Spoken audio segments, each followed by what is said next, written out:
Hello your books, स्वागत है आप सभी का योर बुक्स चैनल में, जहां पर आप देख सकते हैं कंप्लीट बुक समरीज। क्या आप बाबा साहेब अम्बेडकर के बारे में जानना चाहते हैं, जिन्होंने हमारे भारत देश को पूरी तरह बदल के रख दिया? तो ये जरूर पढ़े। इंट्रोडक्शन फॉनस बेशक अनटचेबिलिटी के बारे में जानते हैं, लेकिन उन्हें जरा भी अंदाजा नहीं होगा कि असल में ये किस हद तक अमानवीय है। उनके लिए तो ये सोचना भी बड़ा अजीब है कि क्यों कुछ मुट्ठी भर लोग गांव से बाहर अलग थलग रहने को मजबूर हैं। वो भी ऐसे गांव के बाहर जहां हिंदू लोग मेजॉरिटी में रहते हैं। ये अछूत कहे जाने वाले लोग हर रोज गांव की गलियों से गुजरते हुए गंदगी और कचरा सर पे ढोके लेकर जाते हैं। हिंदुओं के दरवाजे पर जाकर उनकी झूठन खाते हैं। हिंदू बनिया की दुकान से तेल मसाले खरीदते हैं तो वो उन्हें छुए बिना सामान देता है। पूरे गांव को अपना ही घर समझते हैं, फिर भी गांव की किसी चीज को छूने का उन्हें हक नहीं है। लोग इनकी परछाई से भी बचकर निकलते हैं। अगर ये किसी को गलती से भी छू ले तो वो आदमी इन्हें 10 गालियां देकर तुरंत नहाने चला जाता है। प्रॉब्लम ये है कि हिंदू अछूतों को कैसे ट्रीट करते हैं, ये कैसे बताया जाए, समझ नहीं आ रहा। एक जर्नल डिस्क्रिप्शन या इस छुआछूत के केस रिकॉर्ड और हिंदुओं का इनके प्रति ट्रीटमेंट, ये दो मेथड है जिनसे ये बात समझाई जा सकती है। मुझे लगता है कि पहले से दूसरा वाला तरीका ज्यादा इफेक्टिव है। मैंने जो ये सब बातें लिखी है वो अपने और दूसरों के एक्सपीरियंस के बेस पर है। तो अब मैं अपने साथ हुई उन बातों से इस कहानी की शुरुआत करता हूँ। Doctor B R Ambedkar. Doctor B R Ambedkar 1 Koregaon की वो घटना जो बचपन में घटी थी, आज भी डराती है। A childhood journey to Koregaon becomes a nightmare. हमारी फैमिली असल में बॉम्बे प्रेसिडेंसी में रत्नागिरी डिस्ट्रिक्ट के दापोली तालुका से बिलोंग करती है। ईस्ट इंडिया कंपनी के शुरुआती दिनों में ही मेरे फोरफादर्स ने अपना पुश्तैनी काम छोड़कर कंपनी की आर्मी ज्वाइन कर ली थी। मेरे फादर भी फैमिली ट्रेडिशन को आगे बढ़ाते हुए कंपनी की आर्मी में भर्ती हुए। ईस्ट इंडिया कंपनी में रहते हुए वो ऑफिसर की रेंज तक पहुंचे और सूबेदार बनकर रिटायर हुए थे। रिटायरमेंट के बाद फादर हमें लेकर दापोली में चले आए, हमेशा के लिए वही सेटल होने के लिए। लेकिन फिर कुछ सोचकर उन्होंने अपना इरादा बदल दिया।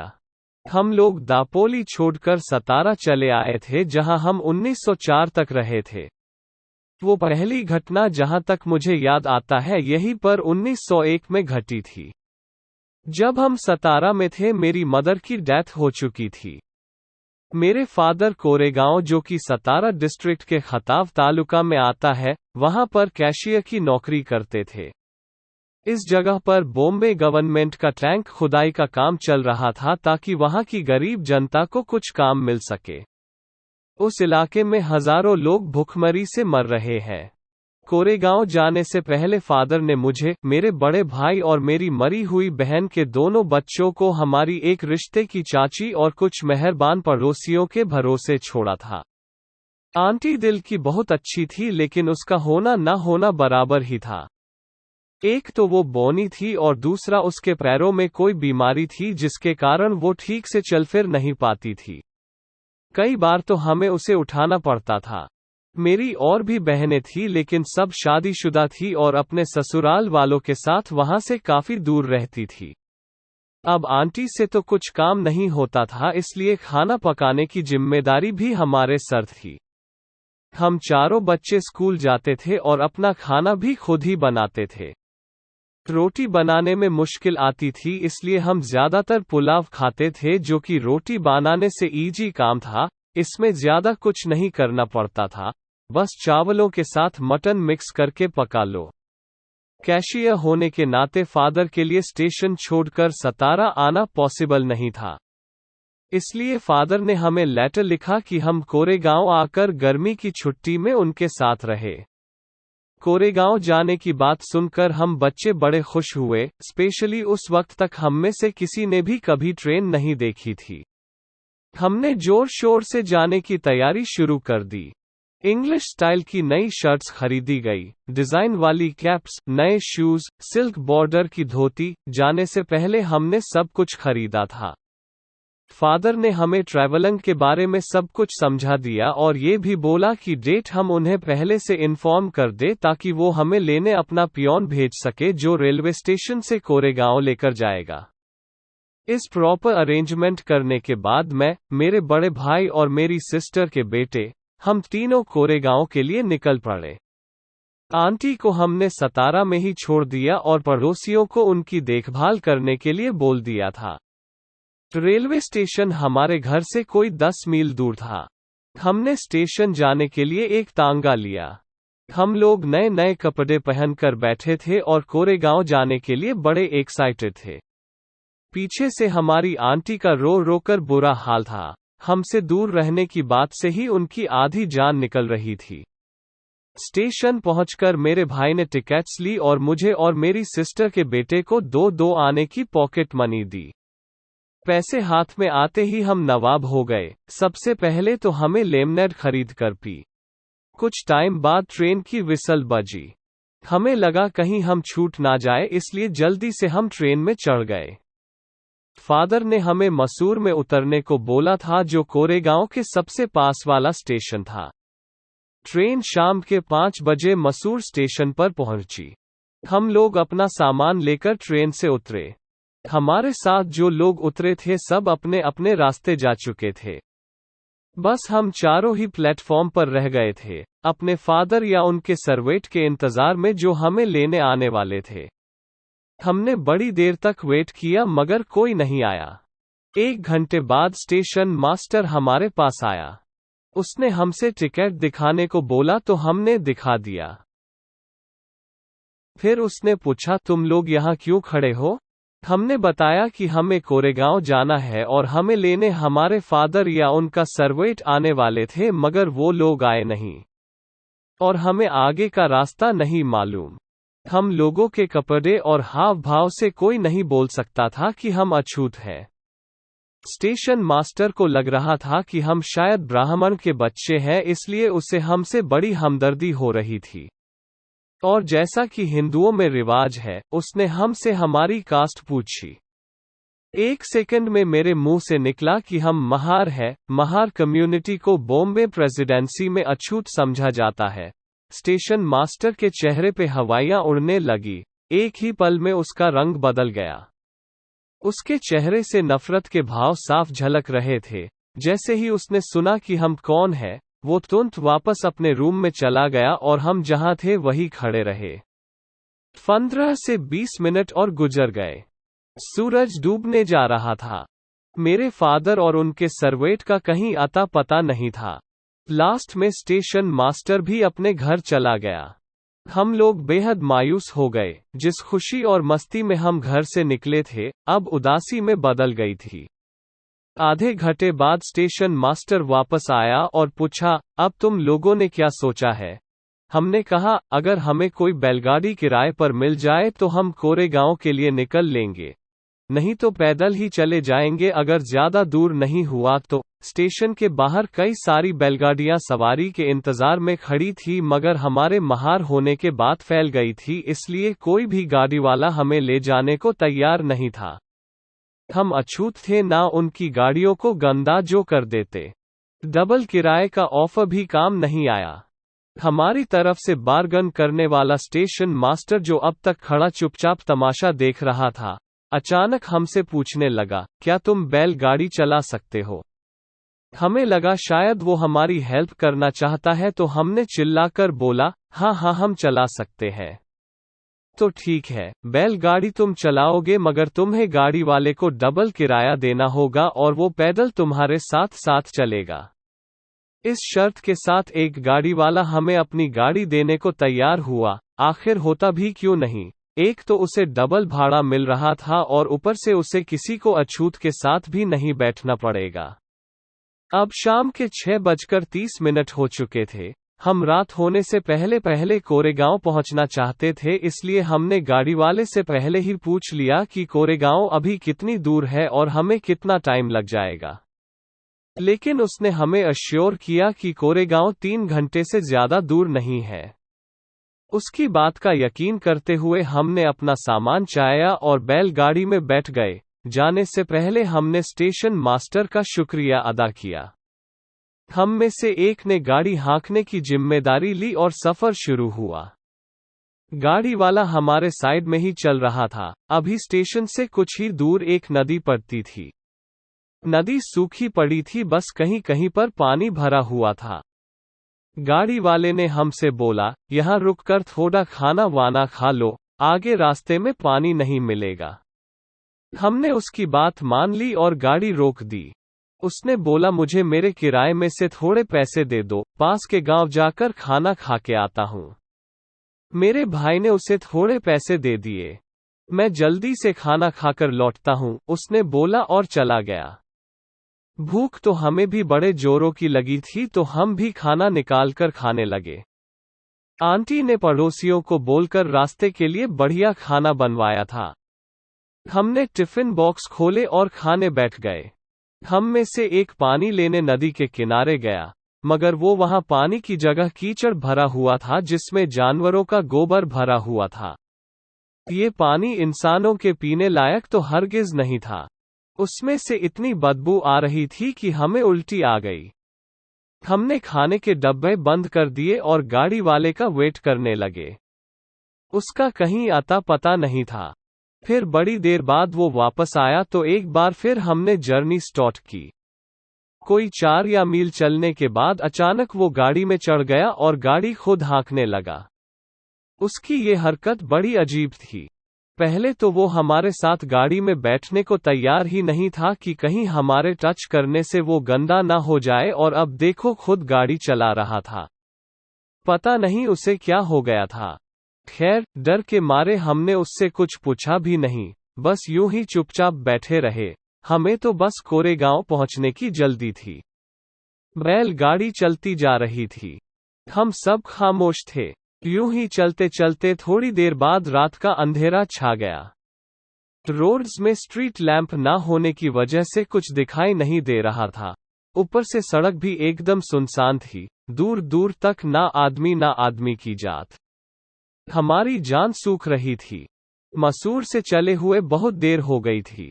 लगभग 3 घंटे से ज्यादा का सफर हो चुका था। अब तक तो कोरेगांव आ जाना चाहिए था। हमें अब कुछ शक सा हो रहा था कि जरूर ये गाड़ी वाला हमें किसी सुनसान जगह पे ले जाकर मार डालेगा, क्योंकि हमने अच्छे कपड़े और गोल्ड ज्वेलरी वगैरह पहनी हुई थी और पैसे भी थे हमारे पास। बेसब्री में हम जब भी उससे पूछते, भैया कोरेगांव और कितनी दूर है, तो उसका एक ही जवाब होता, ज्यादा दूर नहीं है, बस पहुंचने वाले हैं। अब तक रात के 10 बज चुके थे मगर कोरेगांव नहीं आया था। हम लोग बड़ी देर तक रोते रहे और उस गाड़ी वाले को कोसते रहे, मगर उसने कोई रिप्लाई नहीं दिया। तभी हमें दूर से लाइट जलती दिखी। गाड़ी वाले ने पूछा, तुम्हें वो लाइट दिख रही है? ये टोल कलेक्टर की लाइट है, हम रात को यही रुकेंगे। सुनकर हम थोड़े रिलैक्स हुए। जहां से लाइट आ रही वहां टोल कलेक्टर का हट था। हमने सवाल पूछ कर गाड़ी वाले की जान खा ली थी। कब पहुंचेंगे? हम सही रोड से तो जा रहे हैं ना? कितनी टाइम और लगेगा? वगैरह वगैरह। और पूरे 2 घंटे बाद फाइनली आधी रात के वक्त गाड़ी टोल कलेक्टर के हट पे आके रुकी। ये जगह एक पहाड़ी की नीचे थी। हमारी तरह वहां कई सारी बैलगाड़ियों की लाइन लगी हुई थी। सब यहां पर रात को रेस्ट करने के लिए रुके थे। अब तक हमें जोरों की भूख लगाई थी। खाना तो हमारे पास था लेकिन पानी नहीं था। तो हमने अपने गाड़ी वाले से पूछा कि हमें पानी मिल सकता है क्या? गाड़ी वाले ने कहा, टोल कलेक्टर हिंदू है और अगर तुमने बोला कि तुम महार हो तो पानी मिलने का तो सवाल ही नहीं है। ऐसा करो, खुद को मुसलमान बोल दो, तब वो शायद तुम्हें पानी दे दे। उसकी एडवाइस पर मैं टोल कलेक्टर के पास गया और पूछा, थोड़ा पानी मिलेगा क्या? कौन हो तुम? उसने पूछा। हम मुस्लिम्स हैं। क्योंकि मुझे अच्छी उर्दू आती थी इसलिए मैंने ये बात उर्दू में उसे कन्विंस करने के लिए बोली। उसे हम पर शक तो नहीं हुआ लेकिन पानी हमें फिर भी नहीं मिला। उसने बड़े रूडली कहा, तुम्हारे लिए किसने यहाँ पानी रखा है? ऊपर पहाड़ी पे पानी मिल जाएगा, अगर चाहिए तो जाकर ले आओ। मेरे पास कोई पानी वानी नहीं है। मैं गाड़ी के पास आया और अपने भाई को सारी बात बताई। मुझे नहीं पता उसे कैसा फील हुआ होगा मगर उसने हम सबको सोने के लिए बोल दिया। बैलों को गाड़ी से खोल दिया गया था। गाड़ी को नीचे जमीन पर रखा गया जिसके अंदर हमने अपने बिस्तर लगाए और सोने के लिए लेट गए। यहाँ काफी लोग थे इसलिए अब हम बेफिक्र होके सो सकते थे। लेकिन हमारे दिमाग में कई सारी बातें घूम रही थी। हमारे पास खाने की ढेर सारी चीजें थे और भूख भी काफी लगी थी लेकिन बस पानी नहीं था। और हमें पानी सिर्फ इसलिए नहीं मिल पा रहा था क्योंकि हम अछूत थे। और यही एक ख्याल बार बार हमारे दिमाग में घूम रहा था। मैंने बोला हम सिर्फ जगह पर हैं इसलिए चलो सोते हैं। लेकिन मेरा भाई नहीं माना, हम चारों एक साथ सो जाए, ये बात उसे ठीक नहीं लग रही थी। कुछ भी हो सकता है इसलिए 2 लोग सोएंगे और बाकी 2 पहरा देंगे। उसने आइडिया दिया और इस तरह बारी से सोकर हमने पहाड़ी के नीचे वो रात गुजारी। सुबह 5 बजे के करीब गाड़ी वाला आया और बोला कोरेगांव के लिए निकलते हैं, मगर हमने साफ मना कर दिया। 8 बजे से पहले हम यहाँ से हिलेंगे भी नहीं। अब हम कोई चांस नहीं ले सकते। गाड़ी वाला चुप हो गया। ठीक 8 बजे हम कोरेगांव के लिए निकल पड़े और करीब 11 बजे कोरेगांव पहुंचे। मेरे फादर ने जब हमें देखा तो सरप्राइज रह गए। दरअसल उन्हें हमारे आने की कोई खबर नहीं थी। हमने इन्फॉर्मेशन दी थी मगर वो मानने को तैयार ही नहीं थे। बाद में पता चला कि सारी गलती दरअसल सरवेट की थी। उसे हमारा लेटर मिला मगर वो फादर को देना भूल गया था। इस घटना का मेरी लाइफ में बड़ा इम्पोर्टेंट रोल रहा है। तब मैं सिर्फ 9 इयर्स का था, लेकिन आज भी इस घटना का असर मेरे दिलो दिमाग में उतना ही गहरा है। मुझे ये मालूम था कि मेरा जन्म एक अछूत फैमिली में हुआ है मगर अछूत के साथ असल में कैसा सुलूक किया जाता है ये बात मैं बड़े अच्छे से समझ चुका था। जैसे कि हमको बाकी बच्चों के साथ बैठना अलाउड नहीं था। क्लास में मेरी परफॉर्मेंस किसी से भी कम नहीं थी फिर भी मुझे एक कोने में बैठना होता था। मेरे चटाई भी अलग थी जिसमें मैं अकेला बैठता था। क्लासरूम की सफाई करने वाला मेरी चटाई को टच भी नहीं करता था। मुझे अपनी चटाई को घर लेकर जाना होता था और अगले दिन फिर वापस लाता था। ऊंची जात के बच्चों को जब प्यास लगती वो स्कूल के नल को खोलकर पानी पी लेते थे, लेकिन मेरी कंडीशन अलग थी। मुझे नल को छूने की परमिशन नहीं थी। मुझे प्यास लगती तो मैं टीचर से रिक्वेस्ट करता, फिर टीचर चपरासी को बोलते और वो मेरे लिए नल खोलता था, तब जाकर मुझे पानी पीने को मिलता। अगर चपरासी आसपास नहीं है तो उसके आने तक मुझे प्यासे रहना होता था। मतलब मेरी सिचुएशन ऐसी थी, अगर चपरासी नहीं तो पानी नहीं। मेरे घर में कपड़े धोने का काम मेरी सिस्टर करती थी। सतारा में धोबियों की कमी नहीं थी और न ही हमारे पास पैसे की कमी थी। बात बस ये थी कि हम अछूतों के कपड़े कोई धोबी छूने तक को तैयार नहीं था। मतलब कि बाल काटने से लेकर हम लड़कों की शेविंग तक मेरी बड़ी बहन करती थी। वैसे भी इस काम में अब वो एक्सपर्ट हो गई थी। सतारा में कई सारे बाबर थे जिनके पास हम जाके बाल कटवा सकते थे, लेकिन फिर वही प्रॉब्लम बार बार हमें छूता कैसे। इन सब चीजों की मुझे आदत पड़ चुकी थी मगर कोरेगांव की घटना ने मुझे अंदर तक हिला दिया था। हमारे साथ जो कुछ भी हुआ था उसने मुझे अनटचेबिलिटी के बारे में काफी कुछ सोचने पर मजबूर कर दिया था। Back from the West and unable to find lodging in Baroda, back from the West and unable to find lodging in Baroda। 1916 में मैं पढ़ाई पूरी करके इंडिया लौटा। मुझे बड़ौदा के महाराजा ने हायर एजुकेशन के लिए अमेरिका भेजा था, जहां मैंने 1913 से 1917 तक न्यूयॉर्क के कोलंबिया यूनिवर्सिटी में स्टडी की। फिर इकोनॉमिक्स की पढ़ाई के लिए मैं 1917 में लंदन चला गया। मैंने वहां यूनिवर्सिटी ऑफ लंदन के department of the school of economics में पोस्ट ग्रेजुएट के लिए एडमिशन लिया। मगर 1918 में ही अपनी स्टडीज फिनिश किए बिना मैं वापस इंडिया आ गया था। मुझे बड़ौदा स्टेट की नौकरी करनी थी क्योंकि उन्होंने ही मेरी एजुकेशन का सारा खर्चा उठाया था। मुझे इंडिया आते ही बड़ौदा जाना पड़ा था, मगर मेरे बड़ौदा की सर्विस छोड़ने का मेरे प्रेजेंट पर्पस से कोई लेना देना है। मैं इस मसले में पढ़ना ही नहीं चाहता हूँ। मैं तो बस बड़ौदा में अपने साथ हुए सोशल एक्सपीरियंसेस को लेकर कंसर्न्ड हूँ और उनके बारे में बात करना चाहता हूँ। यूरोप और अमेरिका में जो 5 साल मैंने गुजारे थे उससे मेरे दिलो दिमाग से अनटचेबिलिटी की बातें एकदम साफ हो गई थी।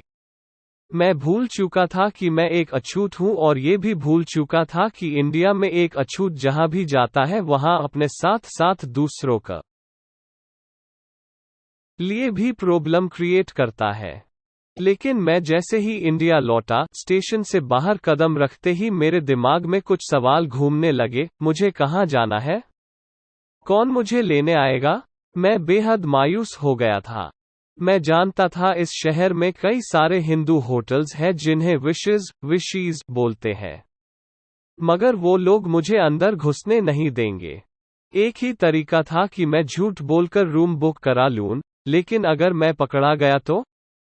मुझे मालूम था अगर मैं पकड़ा गया तो अंजाम क्या होगा। बड़ौदा में मेरे कुछ फ्रेंड्स भी रहते थे जो मेरे साथ अमेरिका में पढ़े थे।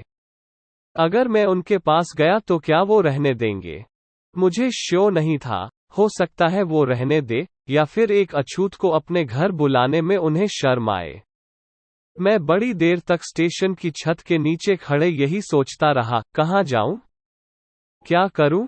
फिर मैंने सोचा कि चलो इंक्वायरी करता हूं कि कैंप में कोई जगह है। अब तक सारे पैसेंजर्स जा चुके थे, बस मैं ही बचा था। एक दो हैकनी कैरेज ड्राइवर्स यानी कुली जिन्हें कोई पैसेंजर नहीं मिला था, सामान उठाने के लिए मेरी तरफ देख रहे थे। मैंने एक को आवाज लगाई और पूछा, यहाँ कैंप में कोई होटल है क्या? उसने कहा एक पारसी सराय है और वो लोग पेइंग गेस्ट लेते हैं। पारसी सराय का नाम सुनकर मेरा दिल खुश हो गया। पारसी लोग ज़ोरोएस्ट्रियन रिलीजन को मानते हैं।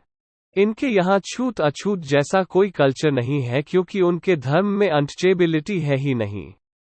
तो इस पारसी सराय में मुझे अछूत की तरह ट्रीट करने का तो सवाल ही पैदा नहीं होगा। बड़ी उम्मीद के साथ बेफिक्र होकर मैंने अपना सामान कुली को दिया और ड्राइवर को कैंप में पारसी सराय चलने को बोला। एक 2 स्टोरी बिल्डिंग में पारसी सराय थी। सराय का केयर टेकर एक बूढ़ा पारसी था जो अपनी फैमिली के साथ ग्राउंड फ्लोर पर रहता था। जो टूरिस्ट यहाँ रहने आते उनके खाने पीने की जिम्मेदारी केयर टेकर पर थी। बिल्डिंग के सामने हमारी गाड़ी आके रुकी तो पारसी केयर टेकर ने मुझे ऊपर जाने को बोला। मैं ऊपर चला गया। कैरेज ड्राइवर मेरा सामान लेकर आया और अपना किराया लेकर वापस चला गया। मुझे बड़ी खुशी हो रही थी कि आखिर मेरे रहने की प्रॉब्लम सॉल्व हो गई। मैंने कपड़े चेंज कर ही रहा था कि केयर टेकर हाथ में एक बुक लिए मेरे रूम में आया। तब तक उसने देख लिया था कि मैंने सदरा और कस्तई नहीं पहना था जो पारसियों की पहचान है। कौन हो तुम? उसने तीखी आवाज में पूछा। मुझे मालूम नहीं था कि पारसी सराय सिर्फ पारसी लोगों को रूम देती है। मैंने बोला मैं हिंदू हूँ।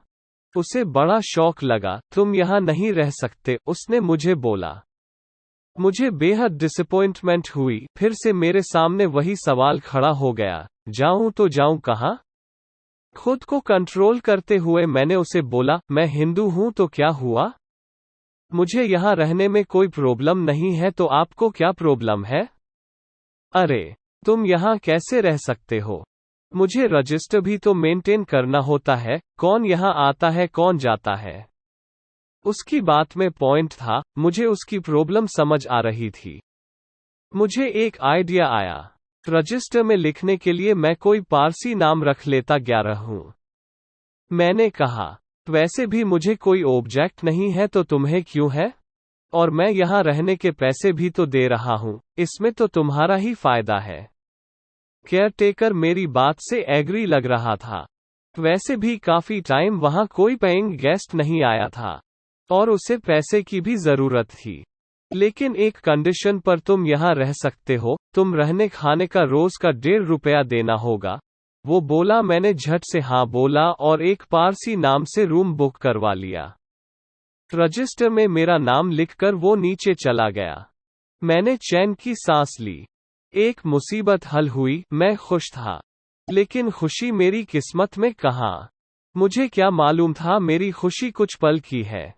लेकिन इससे पहले कि मैं आपको अपने शॉर्ट स्टे का ट्रेजिक एंड सुनाऊं, मैं आपको बताता हूं कि मैंने वहां कैसे टाइम स्पेंड किया। इस सराय के फर्स्ट फ्लोर में एक स्मॉल बेडरूम था जिसके साथ लगा हुआ एक छोटा सा बाथरूम था। बाकी एक बड़ा हॉल था। उस कमरे में दुनिया भर का कबाड़ रखा हुआ था, चारपाई, बेंचेस, टूटी हुई कुर्सियां वगैरह। इस कबाड़ खाने के बीच मैं इकलौता पेइंग गेस्ट था। सुबह केयरटेकर मेरे लिए एक कप चाय लेकर आया। फिर 9:30 बजे वो मेरे लिए ब्रेकफास्ट लेकर आया। उसके बाद रात के 8:30 बजे वो मेरा डिनर लाया। वो सिर्फ चाय और खाना देने ही मेरे पास आता था। उसके अलावा वो कभी मेरे कमरे में रुकता तक नहीं था। मैं किसी तरह दिन काट रहा था। महाराज ऑफ बड़ौदा ने मुझे अकाउंटेंट जनरल के ऑफिस में प्रोबेशनर की नौकरी पर रखा था। मैं सुबह 10 बजे ऑफिस के लिए निकलता था और रात के 8 बजे तक लौटता था। मेरी कोशिश यही रहती थी कि ऑफिस के बाद दोस्तों के साथ जितनी देर हो टाइम स्पेंड कर सके। सराय में अकेले रात काटना बड़ा मुश्किल होता था, लेकिन करता क्या? कोई चारा भी तो नहीं था। सराय एकदम खाली थी, मैं बातचीत करता भी तो किससे? पूरा हाल अंधेरे में डूबा रहता था। ना लाइट का इंतजाम था, ना ऑयल लैंप जलते थे। केयर टेकर ने मेरे लिए एक छोटा हरिकेन लैंप रखा हुआ था जिसकी लाइट समझ लो ना के बराबर ही थी। ऐसा लग रहा था जैसे मैं कोई आदिमानव हूं जो गुफा में रहता है और किसी दूसरे इंसान से बात करने को तरसता है।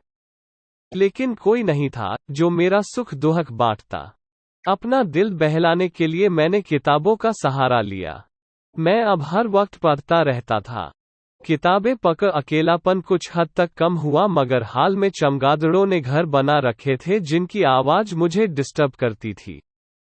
रात को जब वो अपने पंख फफड़ाते तो मुझे एक अजीब सी फीलिंग आती थी, जैसे कोई कब्रिस्तान है। कई बार मुझे खुद पे ही गुस्सा आता था कि मैं क्यों इस जगह में रहता हूँ। फिर मुझे ख्याल आता कि आखिर जो भी हो, मेरा दुख, मेरी परेशानी सब अपनी जगह, मगर मेरे पास सर छुपाने को एक जगह तो है। एक तरह से मैं खुद को ही तसल्ली दे रहा था। एक दिन मेरा बाकी का सामान लेकर मेरी सिस्टर का बेटा जब बॉम्बे से मेरे पास आया तो उसे मेरी हालत पर रोना आ गया। वो जोरों से रो रहा था। मैंने उसे बड़ी मुश्किल से चुप कराया और तुरंत उसे वापस भेज दिया।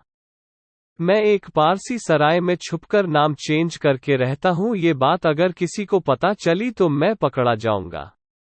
मुझे इस प्रॉब्लम का कोई परमानेंट सॉल्यूशन चाहिए था, इसलिए मैं स्टेट बंगलो लेने का जुगाड़ कर रहा था। मगर प्राइम मिनिस्टर ने मेरी रिक्वेस्ट पर ध्यान नहीं दिया। मेरे लिए ये एक अर्जेंट मामला था, उनके लिए नहीं। मेरी पेटिशन एक ऑफिसर से दूसरे ऑफिसर के पास चक्कर खा रही थी। मुझे फाइनल रिप्लाई मिलता उससे पहले ही वो मनहूस दिन आ गया। पारसी सराय में ये मेरा 11वां दिन था। सुबह ब्रेकफास्ट करके मैं ऑफिस जाने के लिए तैयार हुआ। मैं कुछ बुक्स लेकर निकल ही रहा था जिन्हें मुझे आज लाइब्रेरी में वापस करना था कि तभी मैंने सीढ़ियों पर कुछ लोगों की आवाज सुनी। मुझे लगा शायद सराय में रहने के लिए कुछ लोग बाहर से आए हैं। ये देखने के लिए कि कौन आया है, मैं रूम से बाहर झांकने लगा। मैंने देखा लंबे तगड़े पारसी लोगों का एक ग्रुप गुस्से में मेरे ही रूम की तरफ आ रहा था। उन सबके हाथ में स्टिक्स थी। उन्हें देखते ही मैं समझ गया कि ये कोई टूरिस्ट ग्रुप नहीं है और उन्होंने भी इस बात का प्रूफ तुरंत दे दिया। वो लोग मेरे रूम के बाहर लाइन में खड़े हो गए और मुझ पर सवालों की बौछार कर दी। कौन हो तुम? यहाँ क्यों आए हो? तुम्हारी हिम्मत कैसे हुई पारसी बनकर यहाँ रहने की? बदमाश कहीं के, तुमने पारसियों की जगह को अछूत कर दिया है। उनके सवाल बॉम्ब की तरह मेरे दिमाग में फट रहे थे, लेकिन मेरे पास कोई जवाब नहीं था। मैं चुपचाप खड़ा रहा। अब और झूठ बोलने का कोई फायदा नहीं था, मेरी पोल खुल चुकी थी। इनफैक्ट मेरा खुद को पारसी बोलना एक फ्रॉड है और मेरा फ्रॉड पकड़ा गया था। जो गेम मैं खेल रहा था उसमें कभी ना कभी तो पकड़ा जाता, तब ये पारसी शायद मेरी जान ही ले लेते, मगर मेरी चुप्पी और डर ने मुझे बचा लिया। तुम यहाँ से कब जा रहे हो? उनमें से एक ने पूछा। बड़ी मुश्किल से मुझे एक शेल्टर मिला था, मैं इसे किसी भी कीमत पर खोना नहीं चाहता था। अब मुझसे चुप नहीं रहा गया। मैंने उनसे कहा, मुझे कम से कम 1 हफ्ते की तो मोहलत दो। मैंने सोचा तब तक शायद मिनिस्टर मुझे स्टेट बंगलो दिलवा देंगे, लेकिन उन पारसी लोगों ने मेरी एक नहीं सुनी। मुझे अल्टीमेटम मिला कि शाम तक मैं अपना बोरिया बिस्तर समेट कर चलता बनूं, वरना अंजाम बहुत बुरा होगा। मैंने अपना सारा सामान समेटा और वहां से निकलकर सड़क पे आ गया। अब मेरे पास रहने का कोई ठिकाना नहीं था। उस वक्त मेरी हालत क्या थी, क्या बताऊं। मैं फूट फूट कर रोया। मेरे दिल से सबके लिए बद्दुआ निकल रही थी। मेरे सर से छत छीन ली गई थी। कहने को तो वो जगह किसी जेल की कोठरी से कम नहीं थी, लेकिन मेरे लिए उसकी क्या इम्पोर्टेंस थी ये सिर्फ मैं ही जानता हूँ। पारसियों के चले जाने के बाद मैं कुछ देर सोचता रहा कि अब क्या करूं। मुझे पूरा यकीन था कि जल्दी मुझे स्टेट बंगलो मिल जाएगा और फिर सारी प्रॉब्लम दूर हो जाएगी। इसलिए घर की प्रॉब्लम एक टेम्पररी प्रॉब्लम थी, इस बारे में ज्यादा टेंशन क्या लेना। तब तक मैं किसी फ्रेंड के घर जा सकता हूँ। लेकिन बड़ौदा में मेरा कोई ऐसा फ्रेंड नहीं था जो मेरी तरह अनटचेबल हो। दूसरी जात वाले कुछ लोग मेरे फ्रेंड्स थे। एक हिंदू था और एक इंडियन क्रिश्चियन। पहले मैं अपने हिंदू फ्रेंड के घर गया। उसे मैंने सारी स्टोरी सुनाई।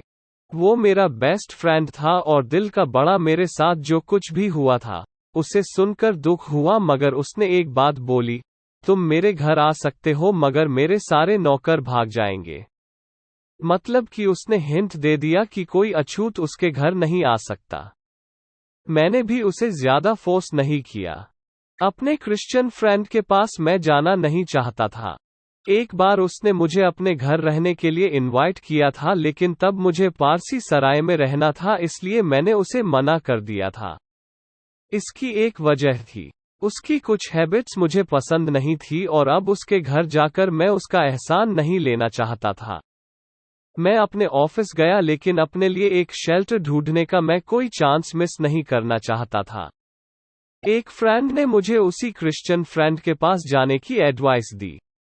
जब मैं उसके घर गया और उससे रहने के लिए पूछा तो उसने बोला, मेरी वाइफ कल बड़ौदा लौट रही है, उससे पूछ के बताता हूँ। बाद में मुझे पता चल गया था कि उसने बड़े डिप्लोमेटिकली मुझे टरका दिया था। असल में वो और उसकी फैमिली ओरिजिनली ब्राह्मण कास्ट के थे, लेकिन अब वो क्रिश्चियन बन चुके थे। कन्वर्ट होने के बाद मेरा फ्रेंड तो लिबरल सोचता था, मगर उसकी वाइफ अभी भी ऑर्थोडॉक्स ख्यालों की थी और मुझ जैसे अछूत को घर में नहीं रखना चाहती थी। मेरी आखिरी उम्मीद भी मिट्टी में मिल गई थी। शाम के करीब 4 बज रहे थे जब मैं अपने इंडियन क्रिश्चियन फ्रेंड के घर से निकला। मेरे सामने सबसे बड़ा एक ही सवाल था, कहाँ जाऊं? पारसी सराय मैंने छोड़ दी थी और किसी फ्रेंड के घर मुझे जगह नहीं मिली। अब बस एक ही रास्ता बचा था कि मैं बॉम्बे लौट जाऊं। बड़ौदा से बॉम्बे की ट्रेन रात के 9 बजे छूटती थी। अभी 5 घंटे बाकी थे। 5 घंटे कैसे गुजारे जाए? क्या फिर से सराय में जाऊं या फ्रेंड के घर जाऊं? पारसी सराय जाने की मेरी हिम्मत नहीं हुई। मुझे डर था कहीं वो लोग मुझ पर अटैक ना कर दे। दोस्त के घर मैं जाना नहीं चाहता था। मैं मजबूर था, लेकिन उसके सामने खुद को और मजबूर नहीं दिखाना चाहता था। तो मैंने सोचा चलो कमाठी बाग पार्क में चलता हूं, जो शहर और कैंप के बीच में पड़ता है। वक्त मेरे माइंड में कई सारी बातें घूम रही थी। मेरे साथ अब तक जो कुछ हुआ था उसके बारे में, और स्पेशली मेरे पेरेंट्स जो मुझे बड़े याद आ रहे थे। करीब 8 बजे मैं गार्डन से निकला, एक तांगा लिया और सीधे पारसी सराय आकर रुका। मैंने अपना लगेज उतारा, केयर टेकर मुझे देखकर बाहर आ गया। हमने एक दूसरे को देखा, वो भी चुप रहा, मैं भी चुप रहा। शायद उसे लग रहा था कि शायद उसकी वजह से मुझे इतनी प्रॉब्लम हो रही है। मैंने उसका बिल दिया और वो चुपचाप पैसे लेकर वापस अंदर चला गया। मैं बड़ी उम्मीद लेकर बड़ौदा आया था। मैंने कई सारे ऑफर्स भी रिजेक्ट किए थे। वार टाइम चल रहा था, इंडिया में कई सारे एजुकेशनल सर्विसेज में वेकेंट पोस्ट थी। वैसे तो मैं लंदन में भी कई जाने माने लोगों को जानता था, मगर मैंने किसी को अप्रोच नहीं किया था। मुझे लगा मेरी फर्स्ट ड्यूटी बड़ौदा के महाराज के लिए है, जिन्होंने मेरी एजुकेशन का सारा खर्चा उठाया था। और आज मैं बड़ौदा में 11 दिन रहकर वापस बॉम्बे जाने को मजबूर हूँ। पूरे 18 सालों तक मुझे ये सीन नहीं भूला था।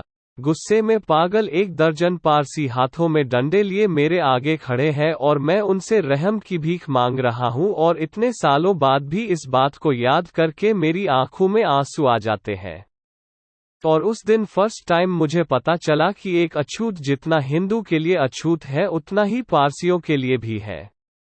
3. Pride, awkwardness, and a dangerous accident in Chalisgaon. Pride, awkwardness, and a dangerous accident in Chalisgaon. ये 1929 था। बॉम्बे गवर्नमेंट ने अछूतों के दुखद दर्दों के बारे में इन्वेस्टिगेट करने के लिए एक कमेटी अपॉइंट की। मैं इस कमेटी का मेंबर था।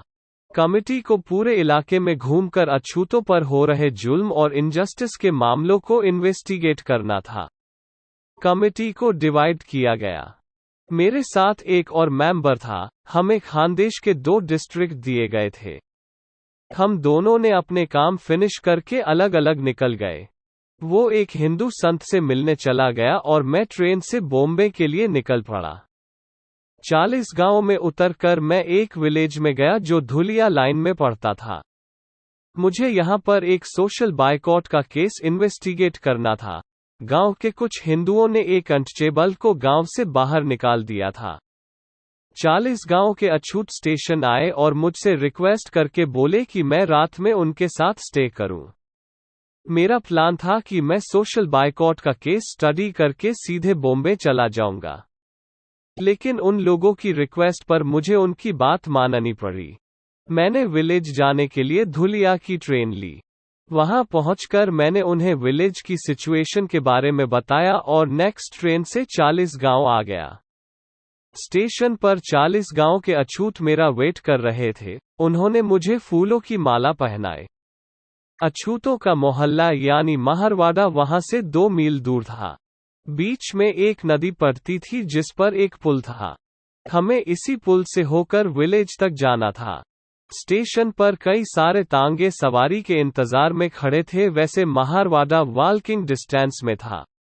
मुझे लगा लोग आएंगे और तुरंत मुझे उस तरफ ले जाएंगे, मगर ऐसा कुछ हुआ नहीं।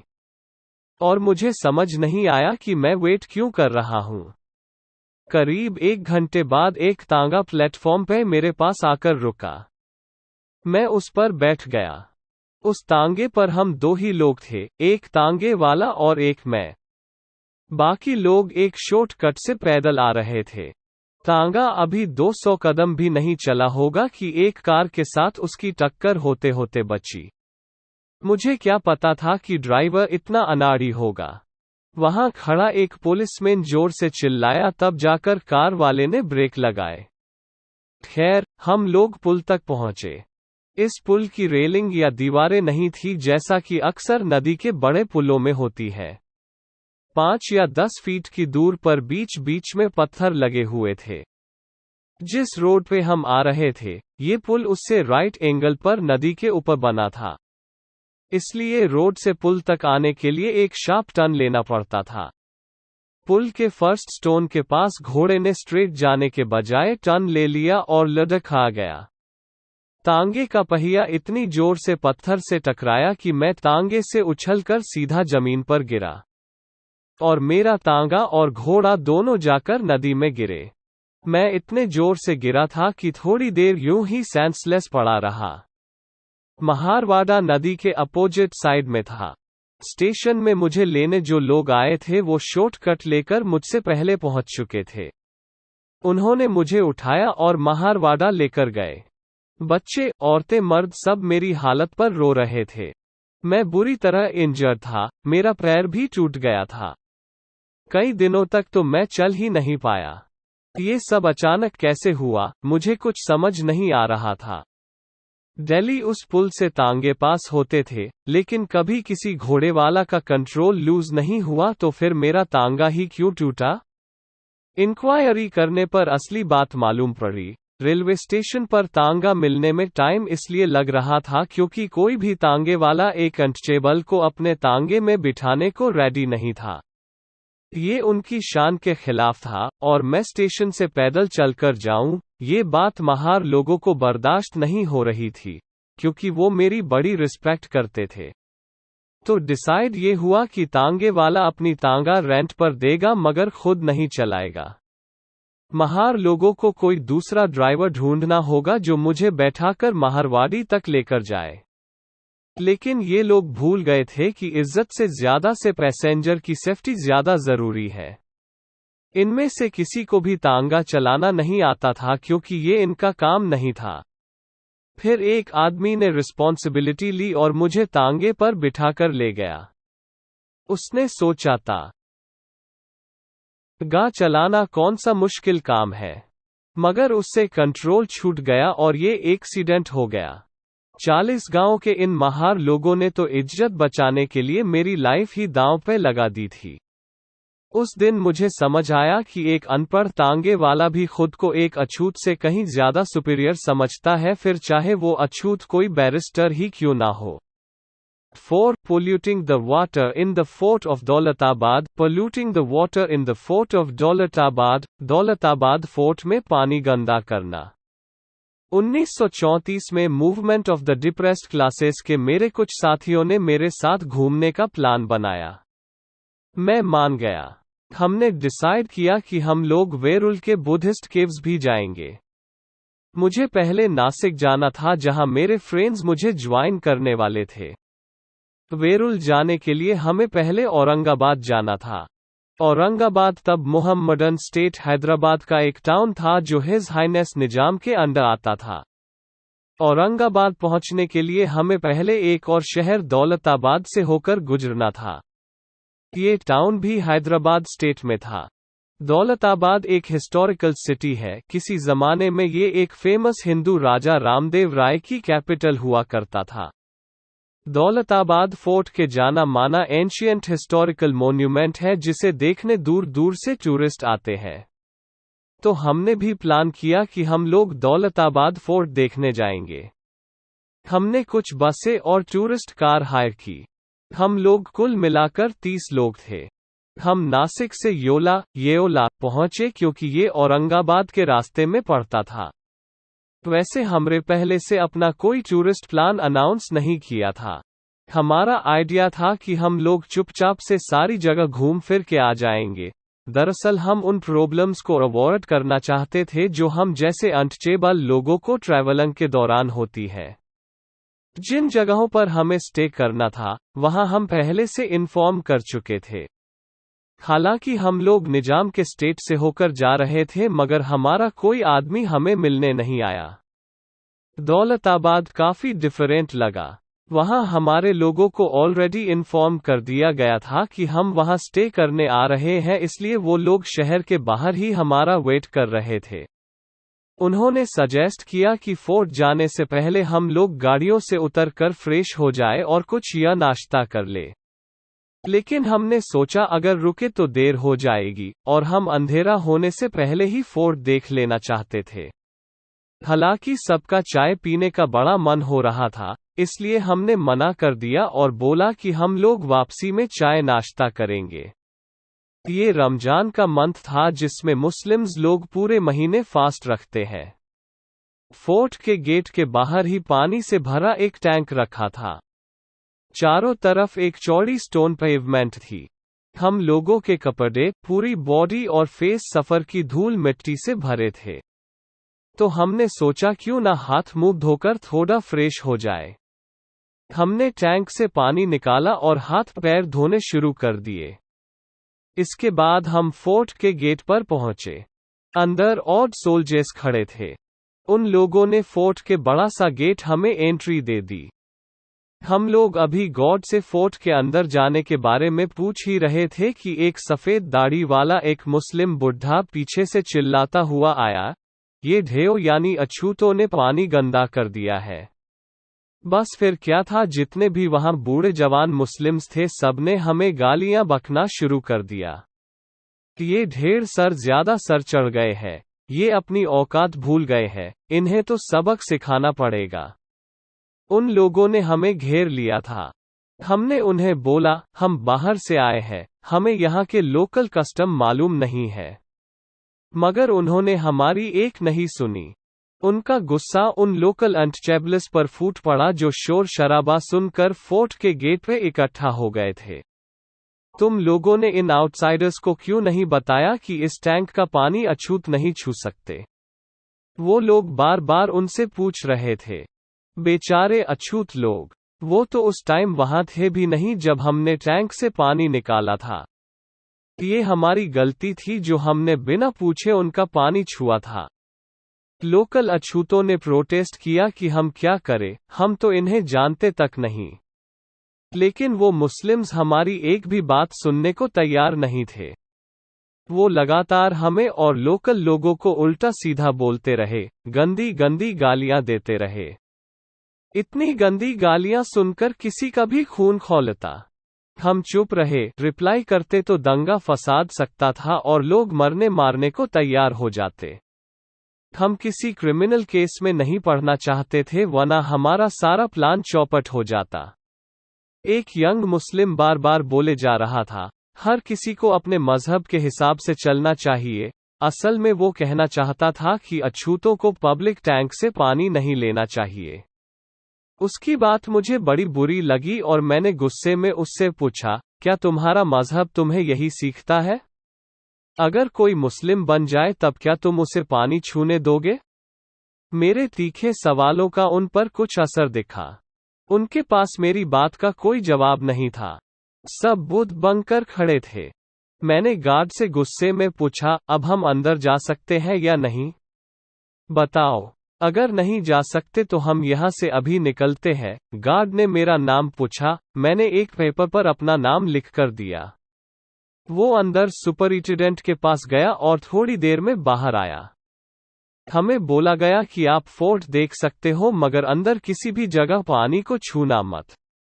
एक और सोल्जर हमारे साथ आया कि कहीं हम पानी गंदा ना कर दे। एक और लेसन मैंने सीखा कि हम लोग सिर्फ हिंदुओं के लिए ही अछूत नहीं है बल्कि पारसियों और मुस्लिमों के लिए भी उतने ही अछूत है। A doctor refuses to give proper care, and a young woman dies. A doctor refuses to give proper care, and a young woman dies. एक और किस्सा मुझे याद आ रहा है।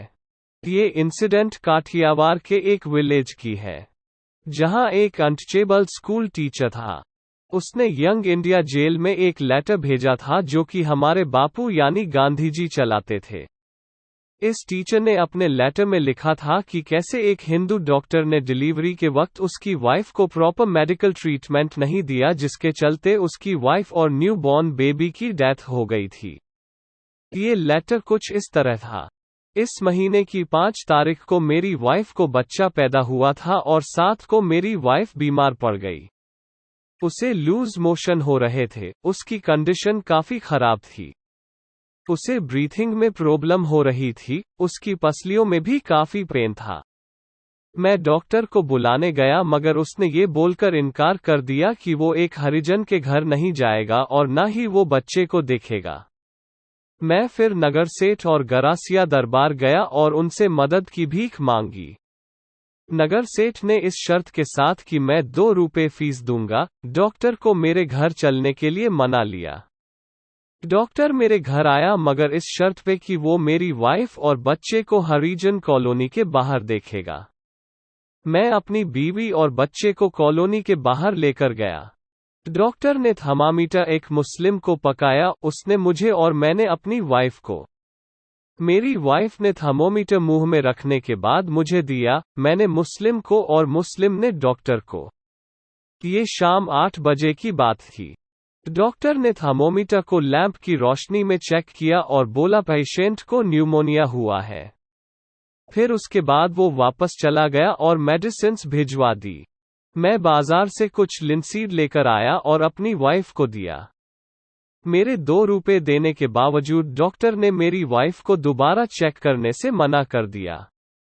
रात भर मेरी वाइफ की कंडीशन खराब रही और आज दोपहर 2 बजे उसकी डेथ हो गई है। स्कूल टीचर ने लेटर में अपना नाम नहीं लिखा था और ना ही डॉक्टर का नाम लिखा था। ये एक अनटचेबल की गुहार थी, जिसे डर के मारे अपना असली नाम छुपा रहा था। मगर जो कुछ उसके साथ हुआ था एक कड़वी सच्चाई थी जिसे किसी भी कीमत पर झूठलाया नहीं जा सकता था। उस डॉक्टर ने जो भी किया इंसानियत के खिलाफ था। अगर वो छुआछूत जैसी सोशल एविल्स को सपोर्ट कर रहा है तो उसके पढ़े लिखे होने का फायदा ही क्या था? उसने एक बीमार औरत की क्रिटिकल कंडीशन देखते हुए भी उसे मरने के लिए छोड़ दिया था। उसने अपने मेडिकल प्रोफेशन के साथ गद्दारी की थी। कितने शर्म की बात है कि एक हिंदू को इंसानियत से गिरना मंजूर है मगर एक अछूत को छूना नहीं। A young clerk he abused and threatened until he gives up his job. A young clerk is abused and threatened until he gives up his job. ऐसा ही एक और इंसिडेंट है। ये 6 मार्च 1938 की बात थी। दादर, बॉम्बे में कसारवाड़ी वूलन मिल्स के पीछे भंगियों की एक मीटिंग थी जिसके चेयरमैन थे मिस्टर इंदुलाल यानिक। इस मीटिंग में एक भंगी लड़के ने अपना एक्सपीरियंस कुछ ऐसे शेयर किया, मैंने 1933 में वर्नाक्यूलर फाइनल एग्जाम पास किया।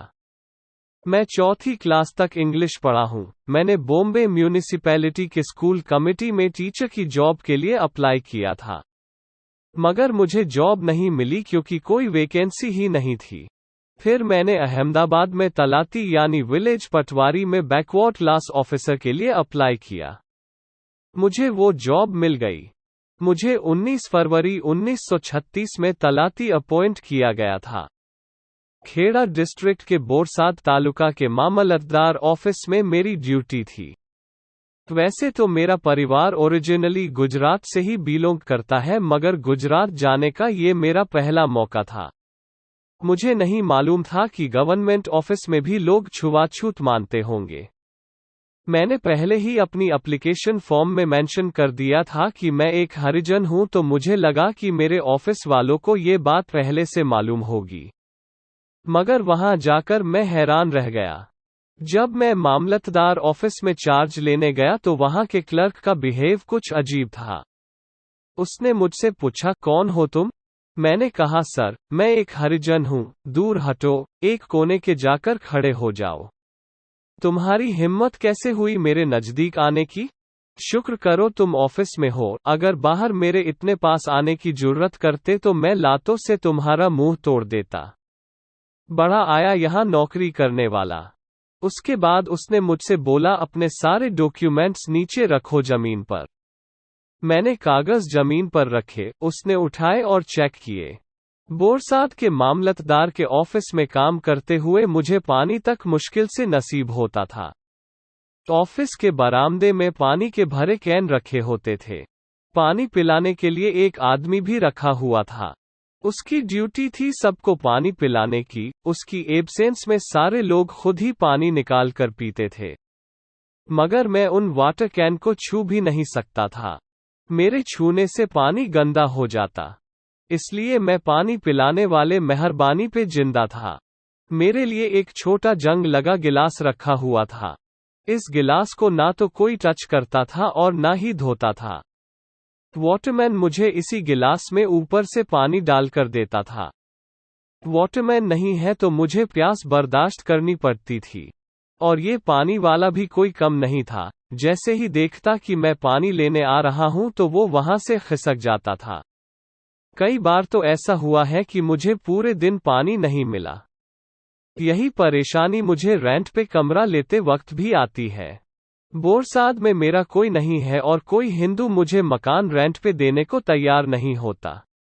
यहाँ के अनटचेबल लोग भी मुझे कमरा नहीं देते क्योंकि उन्हें डर है कि अपर कास्ट हिंदू नाराज हो जाएंगे। दरअसल ये अपर कास्ट के लोग बर्दाश्त नहीं कर सकते कि एक अछूत क्लर्क की जॉब कर रहा है। इससे भी बका परेशानी खाने पीने की है। ऐसा कोई इंसान नहीं, कोई जगह नहीं जहां से मुझे खाना मिल सके। मैं सुबह शाम भाजा खरीदता हूं और गांव के बाहर जाकर अकेले में खाता हूं। रात को मैं मामलतदार ऑफिस के बरामदे में सो जाता हूं। इस तरह से मैंने 4 दिन काट लिए। मगर जब और बर्दाश्त नहीं हुआ तो मैं अपने पुश्तैनी गांव जेंत्रल चला गया। ये बोरसाद से 6 मील दूर है। मुझे करीब 1.5 महीना हो गया है। रोज मैं 11 मील चलकर ऑफिस आता हूँ। उसके बाद मामलतदार ने काम सीखने के लिए एक तलाती मेरे पास भेजा। ये तलाती 3 गांवों का इंचार्ज था, जेंत्रल, खापोर और सैगपुर। जेंत्रल उसका हेडक्वार्टर है। इस तलाती के साथ मैं 2 महीने जेंत्रल में रहा। इस दौरान उसने मुझे कुछ भी नहीं सिखाया और न ही मैं एक बार भी उसके विलेज ऑफिस गया। गांव का सरपंच तो और भी खतरनाक है। उसने एक बार मुझे धमकी दी थी, तुम्हारे बाप भाई इस गांव के स्वीपर है जो विलेज ऑफिस में झाड़ू मारते हैं और तुम यहां ऑफिस में हमारी बराबरी में बैठना चाहते हो? अपना भला चाहते हो तो ये जॉब छोड़ दो। एक दिन तालाती ने मुझे गांव की पॉपुलेशन टेबल बनाने के लिए सैगपुर बुलाया। मैं जेंत्रल से सैगपुर गया। मैंने देखा गांव का सरपंच और तालाती विलेज ऑफिस में बैठे कुछ काम कर रहे थे। मैं अंदर गया और ऑफिस के दरवाजे के पास जाकर खड़ा हो गया। मैंने उन्हें गुड मॉर्निंग बोला लेकिन उन्होंने मेरी बात का जवाब नहीं दिया। करीब 15 मिनट मैं बाहर ही खड़ा रहा। इतनी दूर से चलकर आने की वजह से मैं वैसे ही थका हुआ था, ऊपर से वो लोग मुझे इग्नोर कर रहे थे। वही पास में पड़ी एक चेयर लेकर मैं बैठ गया। सरपंच और तालाती ने मुझे देखा और चुपचाप बिना कुछ बोले ऑफिस से बाहर चले गए। थोड़ी देर बाद ही कई लोगों की भीड़ ने मुझे घेर लिया था और इस भीड़ का लीडर था विलेज लाइब्रेरी का लाइब्रेरियन। मैं समझ नहीं पा रहा था कि उसके जैसे पढ़े लिखे इंसान ने भला इतने लोगों की भीड़ क्यों बुलाई है। बाद में पता चला कि चेयर उसकी थी जिस पर मैं बैठा हुआ था। उसने मुझे कितनी बुरी बुरी गालियां दी, क्या बताऊं? विलेज सर्वेट रवानिया की तरफ देखकर वो बोला, किसने इस भंगी के पिल्लाई को चेयर में बैठने की इजाजत दी? रवानिया ने मुझे उठाया और चेयर ले ली। मैं जमीन पर बैठ गया। गांव वालों ने मुझे घेर रखा था। कोई मुझे गालियां बक रहा था तो कोई धमकी दे रहा था कि वो दरांती से काटकर मेरे टुकड़े टुकड़े कर देंगे। मैं उन लोगों बोला रहा था, मुझे माफी दे दो, मुझे छोड़ दो, मगर किसी पर कोई असर नहीं हुआ। मेरी जान खतरे में थी और बचने का कोई तरीका नजर नहीं आ रहा था। फिर मुझे एक आइडिया आया। मुझे इस बारे में मामलतदार को लिखना चाहिए कि अगर मैं इन लोगों के हाथों मारा जाऊं तो मेरा क्रियाक्रम कैसे करना है। इंसिडेंटली मैं ये सोचकर थोड़ा रिलैक्स हुआ कि कहीं इन्हें पता चल गया कि मैं इनकी शिका मामलतदार से करूंगा तो शायद ये लोग पीछे हट जाए। मैंने रवानिया को बोला, मुझे एक पेपर दो। उसने लाकर दिया। मैंने फाउंटेन पेन से बोल्ड लेटर्स में लिखा, to mamlatdar, taluka बोरसाद। Sir, Parmar Kalidas, Shivram का सादर नमस्कार। मैं आपको ये इन्फॉर्म करना चाहता हूँ कि मेरी जान खतरे में है और ये सब इसलिए हुआ क्योंकि मैंने अपने पेरेंट की बात नहीं सुनी। मेहरबानी करके मेरे पेरेंट्स को मेरी मौत की खबर पहुँचा दीजिएगा। लाइब्रेरियन ने मेरा लिखा हुआ लेटर पढ़ा। फाड़ो इसे अभी, उसने मुझसे कहा। मैंने लेटर फाड़ दिया। सबने मिलकर मेरी बेइज्जती करनी शुरू कर दी। तुम खुद को हमारा तलाती बोलते हो, तुम भंगी होकर हमारे ऑफिस में आकर कुर्सी में बैठना चाहते हो। उन लोगों के तेवर देखकर मैं बेहद डर गया। मैंने उनसे रहम की भीख मांगी और बोला आइंदा ऐसी गलती नहीं होगी। और मैंने प्रॉमिस किया कि मैं ये जॉब भी छोड़ दूंगा। शाम के 7 बजे तक भीड़ ने मुझे वहां से जाने नहीं दिया। तलाती और मुखिया भी तब तक वहां नहीं पहुंचे थे। फिर जब गांव वाले चले गए तो मैं भी 15 दिन की छुट्टी लेकर अपने पेरेंट्स के पास बॉम्बे लौट आया। तो दोस्तों, आपको आज का हमारा यह waiting for a visa book summary in Hindi Baba Saheb Ambedkar की जीवनी कैसा लगा? अगर आपका कोई सवाल और सुझाव या कोई प्रॉब्लम है तो वो मुझे नीचे कमेंट करके ज़रूर बताएं और इस waiting for a visa book summary in Hindi Baba Saheb Ambedkar की जीवनी को अपने दोस्तों के साथ शेयर ज़रूर करें। आपका बहुमूल्य समय देने के लिए दिल से धन्यवाद। और ऐसे ही इंटरेस्टिंग बुक समरीज और नॉलेज से भरे वीडियोस देखने के लिए हमारे चैनल ये बुक्स को सब्सक्राइब करें। अगर आप अपनी किसी पसंदीदा बुक की समरी सुनना चाहते हैं तो उस बुक का नाम हमें ज़रूर बताएं। मैं जल्द ही आपके लिए एक नया वीडियो लेकर आऊँगा। तो चलिए मिलते हैं अगली वीडियो में। आपका समय शुभ हो।